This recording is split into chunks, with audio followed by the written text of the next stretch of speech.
Welcome! In this video, we'll guide you step by step through installing a motorized open-roll roller shade as an inside mount. First, here's everything you'll want to have ready.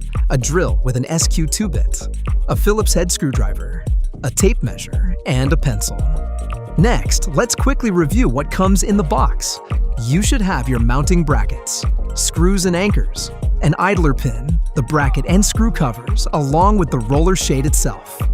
Before we install anything, let's confirm this is an inside mount. That means the brackets will attach to the inside of the window frame, not the wall or trim above your window. To start, place the bracket cover over your mounting bracket.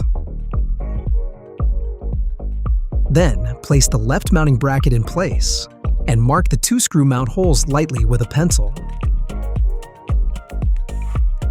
Do the same for the right bracket.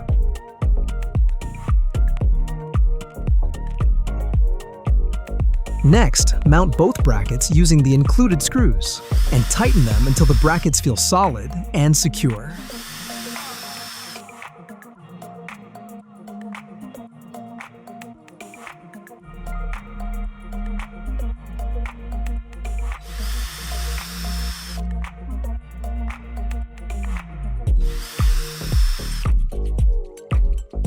With both brackets now installed, attach a screw cover to each bracket.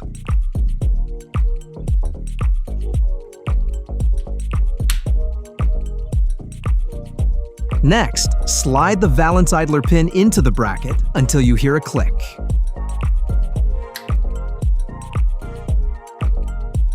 Lift the open end of the roller shade up to the idler bracket and insert it. Then, seat the other end of the shade into the bracket until it fully locks into place. Congratulations! You've completed the installation. If you need help pairing and programming your shade, watch our step-by-step videos for the Remote Plus and the Motion Blinds app.